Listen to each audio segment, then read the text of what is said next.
Chapitre 11. Le Nautilus.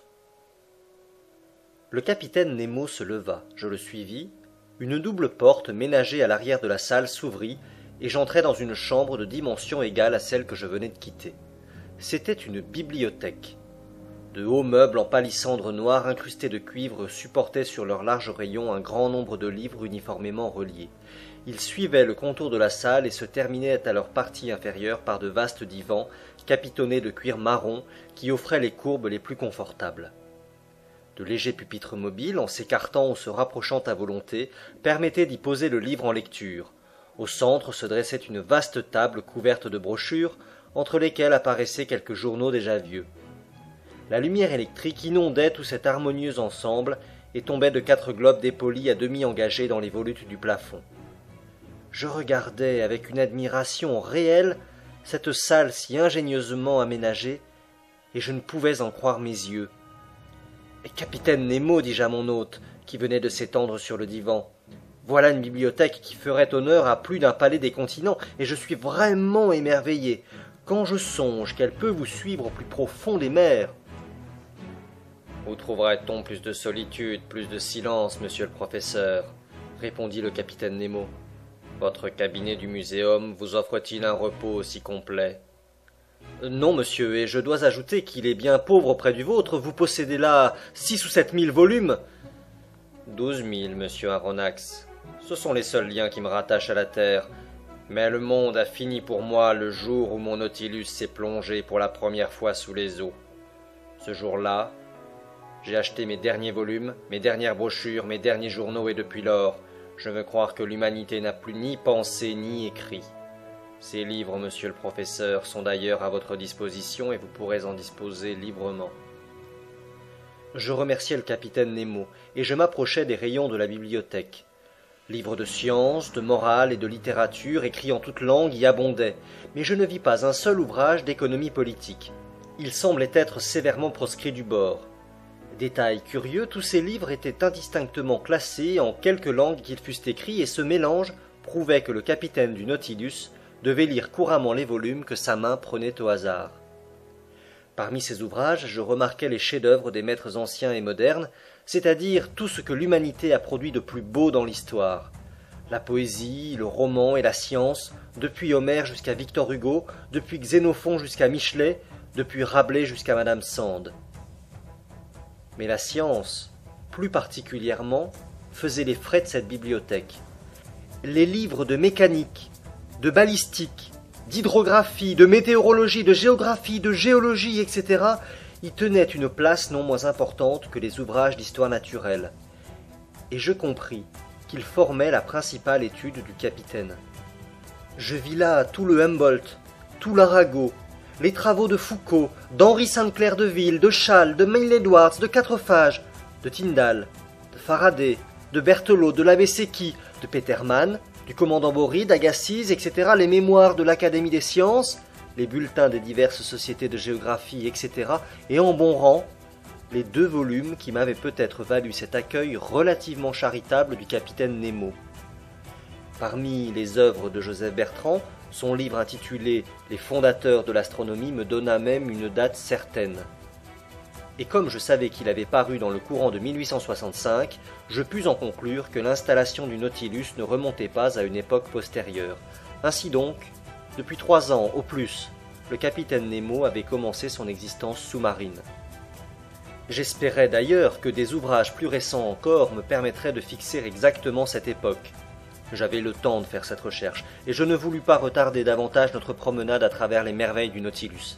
« Monsieur, dis-je au capitaine, je vous remercie d'avoir mis cette bibliothèque à ma disposition. Il y a là des trésors de science, et j'en profiterai. »« Cette salle n'est pas seulement une bibliothèque, dit le capitaine Nemo. C'est aussi un fumoir. »« Un fumoir » m'écriai-je. « On fume donc à bord ?»« Sans doute. » « Alors, monsieur, je suis forcé de croire que vous avez conservé des relations avec la Havane. »« Aucune, » répondit le capitaine. « Acceptez ce cigare, monsieur Aronnax, et bien qu'il ne vienne pas de la Havane, vous en serez content si vous êtes connaisseur. » Je pris le cigare qui m'était offert et dont la forme rappelait celui du Yandless, mais il semblait fabriqué avec des feuilles d'or. Je l'allumai à un petit brasero que supportait un élégant pied de bronze et j'aspirais ses premières bouffées avec la volupté d'un amateur qui n'a pas fumé depuis 2 jours. « C'est excellent, dis-je. Mais ça n'est pas du tabac. »« Non, » répondit le capitaine. « Ce tabac ne vient ni de la Havane ni de l'Orient. C'est une sorte d'algue, riche en nicotine que la mer me fournit, non sans quelque parcimonie. Regrettez-vous les Yondres, monsieur ? » Capitaine, je les méprise à partir de ce jour. Fumez donc à votre fantaisie et sans discuter l'origine de ces cigares. Aucune régine les a contrôlés, mais ils n'en sont pas moins bons, j'imagine. Au contraire. À ce moment, le capitaine Nemo ouvrit une porte qui faisait face à celle par laquelle j'étais entré dans la bibliothèque, et je passai dans un salon immense et splendidement éclairé. C'était un vaste quadrilatère à pans coupés, long de 10 mètres, large de 6, haut de 5. Un plafond lumineux, décoré de légères arabesques, distribuait un jour clair et doux sur toutes les merveilles entassées dans ce musée. Car c'était réellement un musée, dans lequel une main intelligente et prodigue avait réuni tous les trésors de la nature et de l'art, avec ce pêle-mêle artiste qui distingue un atelier de peintre.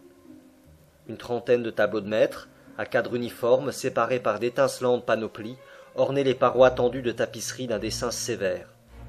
Je vis là des toiles de la plus haute valeur et que pour la plupart j'avais admirées dans les collections particulières de l'Europe et aux expositions de peinture.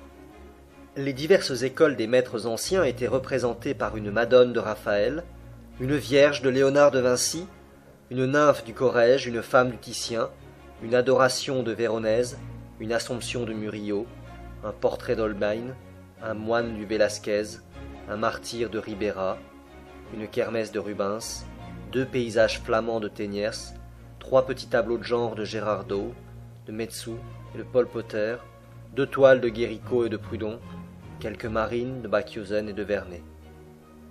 Parmi les œuvres de peinture moderne apparaissaient des tableaux signés Delacroix, Ingres, Descamps, Troyon, Meissonnier, Daubigny, etc., et quelques admirables réductions de statues de marbre ou de bronze, d'après les plus beaux modèles de l'Antiquité, se dressaient sur leur piédestal dans les angles de ce magnifique musée. Cet état de stupéfaction que m'avait prédit le commandant du Nautilus commençait déjà à s'emparer de mon esprit. « Monsieur le professeur, dit alors cet homme étrange, vous excuserez le sans-gêne avec lequel je vous reçois et le désordre qui règne dans le salon. »« Monsieur, répondis-je sans chercher à savoir qui vous êtes, m'est-il permis de reconnaître en vous un artiste ?»« Un amateur tout au plus, monsieur. J'aimais autrefois à collectionner ces belles œuvres créées par la main de l'homme. J'étais un chercheur avide, un fureteur infatigable, et j'ai pu réunir quelques objets d'un haut prix. Ce sont mes derniers souvenirs de cette terre qui est morte pour moi. À mes yeux, vos artistes modernes ne sont déjà plus que des anciens. Ils ont 2 ou 3 000 ans d'existence et je les confonds dans mon esprit. Les maîtres n'ont pas d'âge. Et ces musiciens, dis-je, en montrant des partitions de Weber, de Rossini, de Mozart, de Beethoven, d'Haydn, de Meyerbeer, d'Herold, de Wagner, d'Auber, de Gounod et de nombre d'autres éparses sur un piano-orgue de grand modèle qui occupait un des panneaux du salon. « Ces musiciens, me répondit le capitaine Nemo, ce sont des contemporains d'Orphée, car les différences chronologiques s'effacent dans la mémoire des morts. Et je suis mort, monsieur le professeur, aussi bien mort que ceux de vos amis qui reposent à 6 pieds sous terre. » Le capitaine Nemo se tut et sembla perdu dans une rêverie profonde. Je le considérais avec une vive émotion, analysant en silence les étrangetés de sa physionomie. Accoudé sur l'angle d'une précieuse table de mosaïque, il ne me voyait plus, il oubliait ma présence. Je respectais ce recueillement et je continuais de passer en revue les curiosités qui enrichissaient ce salon. Auprès des œuvres de l'art, les raretés naturelles tenaient une place très importante. Elles consistaient principalement en plantes, en coquilles et autres productions de l'océan qui devaient être les trouvailles personnelles du capitaine Nemo. Au milieu du salon, un jet d'eau électriquement éclairé retombait dans une vasque faite d'un seul tridacne. Cette coquille, fournie par le plus grand des mollusques acéphales, mesurait sur ses bords, délicatement festonnés, une circonférence de 6 mètres environ. Elle dépassait donc en grandeur ces Bothridacnes qui furent donnés à François Ier par la République de Venise et dont l'église Saint-Sulpice à Paris a fait 2 bénitiers gigantesques. Autour de cette vasque, sous d'élégantes vitrines fixées par des armatures de cuivre, étaient classés et étiquetés les plus précieux produits de la mer qui eussent jamais été livrés au regard d'un naturaliste. On conçoit ma joie de professeur. L'embranchement des zoophytes offrait de très curieux spécimens de ces 2 groupes des polypes et des échinodermes. Dans le premier groupe, des tubipores, des gorgones disposées en éventail, des éponges douces de Syrie, des isis des Moluques, des pénatules, une virgulaire admirable des mers de Norvège, des ombellulaires variés, des alcyonnaires, toute une série de ces madrépores que mon maître Miles Edwards a si sagacement classés en sections, et parmi lesquels je remarquai d'adorables fiabilines des oculines de l'île Bourbon, le char de Neptune des Antilles, de superbes variétés de coraux, enfin toutes les espèces de ces curieux polypiers dont l'assemblage forme des îles entières qui deviendront un jour des continents. Dans les échinodermes remarquables par leur enveloppe épineuse, les astéries, les étoiles de mer, les pentacrines, les comatules, les astérophons, les oursins, les holoturies, etc. représentaient la collection complète des individus de ce groupe. Un conchiolologue un peu nerveux se serait pâmé certainement devant d'autres vitrines plus nombreuses où étaient classés les échantillons de l'embranchement des mollusques. Je vis là une collection d'une valeur inestimable, et que le temps me manquerait à décrire tout entière.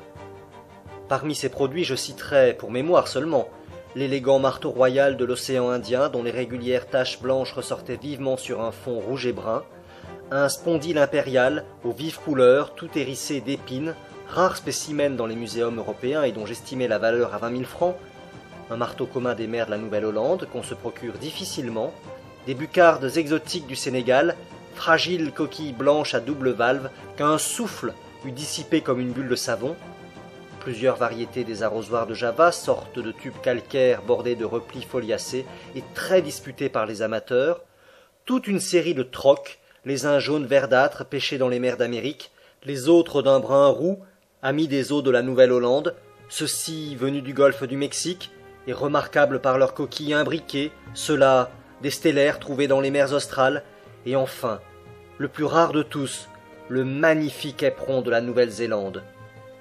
Puis d'admirables télines sulfurées, de précieuses espèces de citérées et de Vénus, le cadran treillissé des côtes de Tranquebar, le sabot marbré à nacre resplendissante, les perroquets verts des mers de Chine, le cône presque inconnu du genre Coinuduli, toutes les variétés de porcelaine qui servent de monnaie dans l'Inde et en Afrique, la gloire de la mer, la plus précieuse coquille des Indes orientales, enfin des littorines, des dauphinules, des turritelles, des gentines, des ovules, des volutes, des olives, des mitres, des casques, des pourpres, des buccins, des harpes, des rochers, des tritons, des cérites, des fuseaux, des strombes, des ptérocères, des patelles, des hyales, des cléodores, coquillages délicats et fragiles que la science a baptisés de ses noms les plus charmants.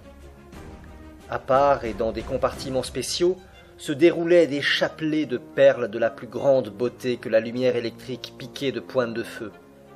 Des perles roses, arrachées aux pines marines de la mer Rouge, des perles vertes de l'Haliotie d'iris, des perles jaunes, bleues, noires, curieux produits des divers mollusques de tous les océans et de certaines moules des cours d'eau du Nord, enfin plusieurs échantillons d'un prix inappréciable qui avaient été distillés par les pintadines les plus rares. Quelques-unes de ces perles surpassaient en grosseur un œuf de pigeon. Elles valaient, et au-delà, celle que le voyageur tavernier vendit 3 millions au Shah de Perse et primait cette autre perle de l'imam de Mascate que je croyais sans rival au monde. Ainsi donc, chiffrer la valeur de cette collection était pour ainsi dire impossible. Le capitaine Nemo avait dû dépenser des millions pour acquérir ces échantillons divers, et je me demandais à quelle source il puisait pour satisfaire ainsi ses fantaisies de collectionneur, quand je fus interrompu par ces mots. Vous examinez mes coquilles, monsieur le professeur. En effet, elles peuvent intéresser un naturaliste. Mais pour moi, elles ont un charme de plus, car je les ai toutes recueillies de ma main, et il n'est pas une mer du globe qui ait échappé à mes recherches. Je comprends, capitaine. Je comprends cette joie de se promener au milieu de telles richesses. Vous êtes de ceux qui ont fait eux-mêmes leur trésor. Aucun muséum de l'Europe ne possède une semblable collection des produits de l'océan. Mais si j'épuise mon admiration pour elle, que me restera-t-il pour le navire qui le porte? Je ne veux point pénétrer des secrets qui sont les vôtres.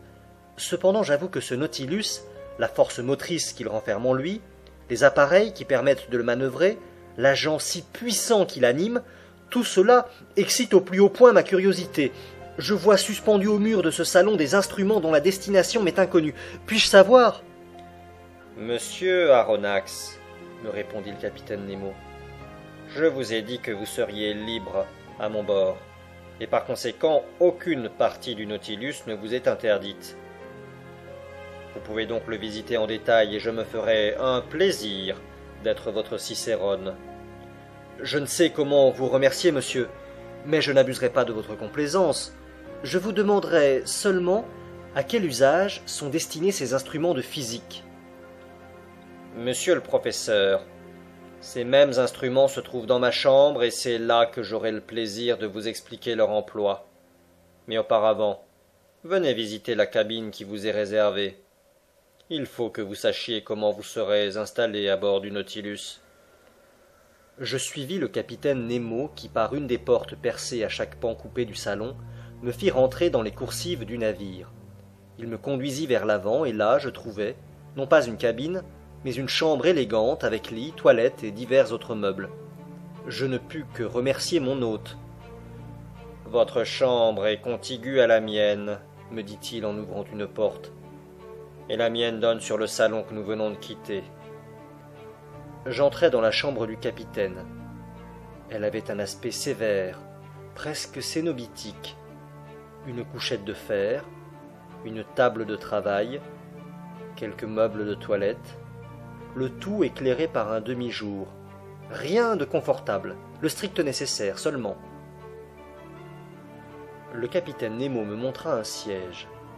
« Veuillez vous asseoir, » me dit-il. Je m'assis, et il prit la parole en ces termes.